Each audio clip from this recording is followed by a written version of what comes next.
The Confessions of Saint Augustine, Book 5, Chapter 13.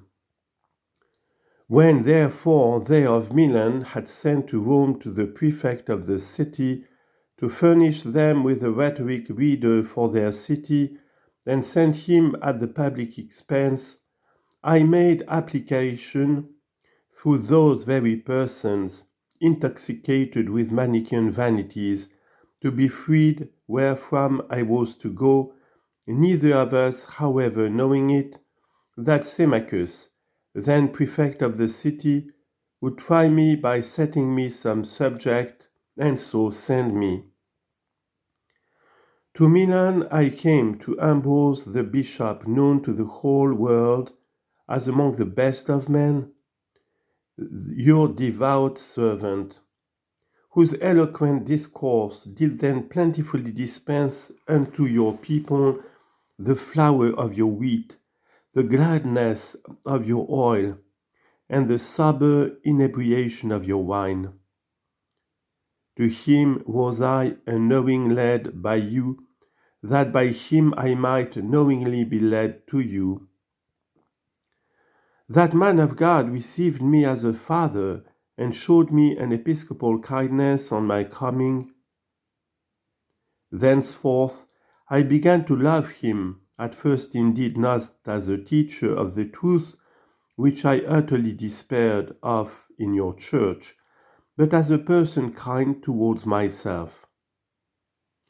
And I listened diligently to him preaching to the people, not with that intent I ought, but, as it were, trying his eloquence, whether it answered the fame thereof, or flowed fuller or lower than was reported. And I hung on his words attentively. But of the matter I was as a careless and scornful looker on, and I was delighted with the sweetness of his discourse, more recondite, yet in manner less winning and harmonious than that of Faustus.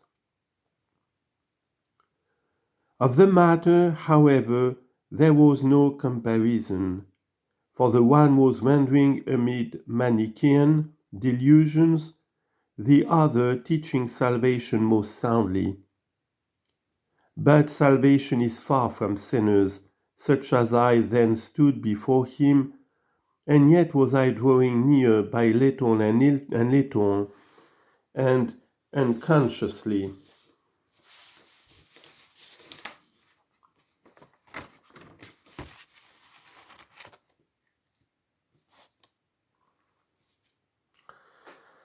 Chapter 14.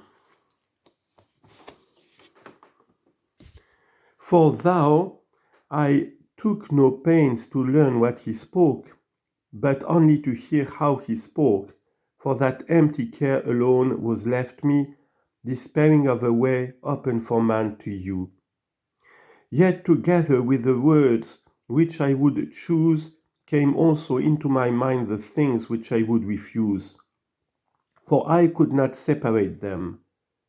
And while I opened my heart to admit how eloquently he spoke, there also entered how truly he spoke, but this by degrees.